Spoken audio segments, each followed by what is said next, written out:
Number 15, Sepp Kuss, an emotional finish. Last day in the mountains, you want to give it everything you have, and I don't know, I had a good feeling. Riders from Jumbo-Visma, they're in total control, and here goes Kuss. Kuss makes a strike for glory, and the stage with it, the red jersey. Get the maximum out of myself, but for these big goals like the Tour, the Vuelta, the Grand Tours, because I know that I'm at my best. Colorado native Sepp Kuss is set to become the first American man in a decade. Yeah, it's a crazy feeling. it's still gonna take a while to sink in, and I knew it was possible, but still have to get through each day.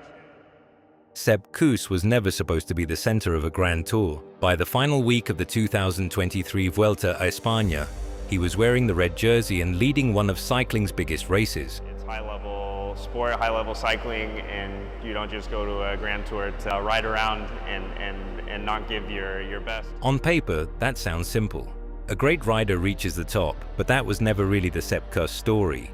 He was already one of the best climbers in the world, but not in the way cycling usually celebrates. He was known as the rider who gave everything away. Yeah, for me, I only feel pressure from myself. You know, I never feel it from the team. I know that, of course, they want the best from me, but they don't expect anything that's beyond what I can do. The one who stayed with the leader when the road got steep and the group got small. The one who did the hard work high in the mountains, then disappeared from the spotlight while someone else took the headlines. That is what made the Vuelta so strange.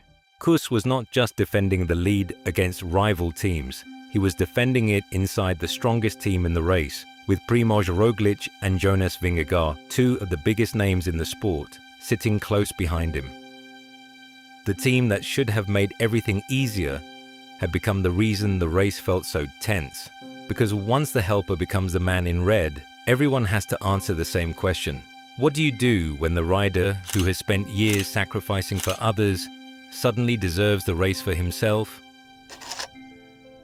Long before Spain, long before the red jersey, Sepp Kuss came from Durango, Colorado. He was born there in 1994, in a place better known for altitude, mountains, and endurance culture than for feeding riders into the polished machinery of European road cycling. That matters, because Kuss did not come through the sport in the usual way. He was not shaped early as a road racer inside the systems that usually produce Grand Tour contenders. His path was more American, more off-road, and less predictable.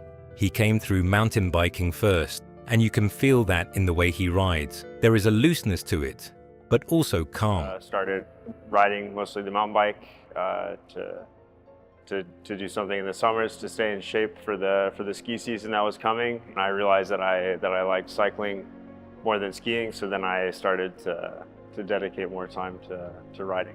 He raced collegiately at the University of Colorado Boulder and built himself through cross-country competition, where rhythm, climbing economy, and control under stress matter as much as raw power.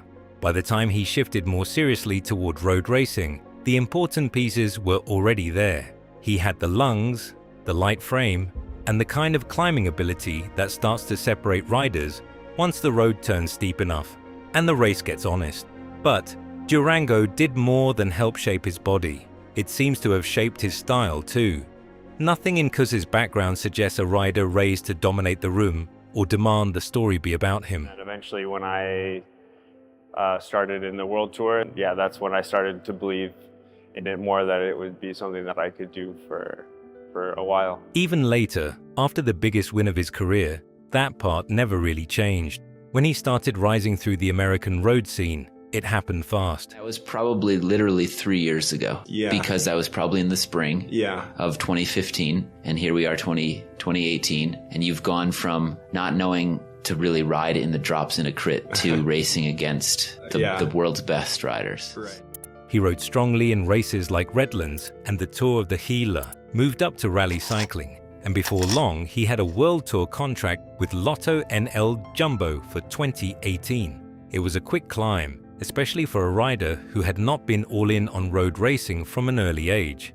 But when he reached that level, the shape of his value became clear almost immediately. Sepp Kuss was not going to be most important because of how often he won. He was going to be most important because of where he could still be present when everyone else had cracked. That is what made him so valuable to Jumbo-Visma, later Visma-Lease a bike. In the mountains, he became exactly the kind of rider every Grand Tour leader wants, and very few teams have. A climbing domestique strong enough to survive deep into the decisive moments. He helped Primož Roglič in the Vuelta. He helped Jonas Vingegaard in the Tour.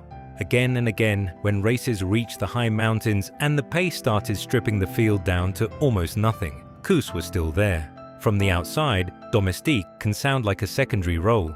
In reality, a super-domestique can shape the race as much as anyone. This is not a rider just fetching bottles or covering wind in the flatlands. This is a rider who controls tempo on the hardest climbs, discourages attacks, keeps the leader calm, and carries the team's hopes until the final selection. Kuss became one of the best in the world at exactly that. He turned his personal strength into something collective.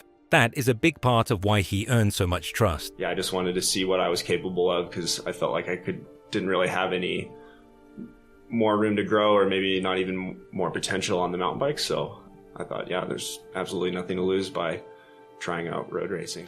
Still, there were always reminders that he was more than just a helper. In 2018, during his first World Tour season, he won the Tour of Utah overall. In 2019, he won a mountain stage at the Vuelta a España. In 2021, he took a beautiful stage win at the Tour de France into Andorra la Vella. Those were not random results. They were clear glimpses of what he could do when he had freedom. He was never just a rider doing the work because he lacked the level to do more. That was part of what made his career so interesting. He absolutely had the talent to take major results for himself, but every time the road opened that door, the larger pattern stayed the same. He went back to the team role, back to the mountains, back to helping others win the biggest races in the world. For many riders, a victory becomes an argument, a reason to ask for leadership, protection, a bigger share of the team's ambitions. For Sepp Kuss, it never quite worked like that. The wins showed what he could do. They did not seem to change what he believed he was there to do. Then came 2023. By the time the Vuelta began, Kuss had already ridden the Giro d'Italia and the Tour de France that same season. He had helped Roglič win in Italy. He had helped Vingegaard win in France. And once again, he arrived in Spain in a familiar place, part of the support system around bigger names. Then Stage 6 changed everything. Kuss won from the break on Javalambre and took a massive step up the general classification. Suddenly, the domestique was no longer just another piece of the strongest team in the race. He was a real contender. A few days later, after Stage 8, he was in the red jersey. That was the moment the Vuelta stopped being a normal Grand Tour. On pure strength, Jumbo-Visma had the race under control, but the same dominance created a problem. Roglič was already one of the greatest Vuelta riders of his era. Vingegaard was the reigning Tour de France champion. And now Kuss, the teammate who had spent years emptying himself for both of them, had earned the race lead on the road.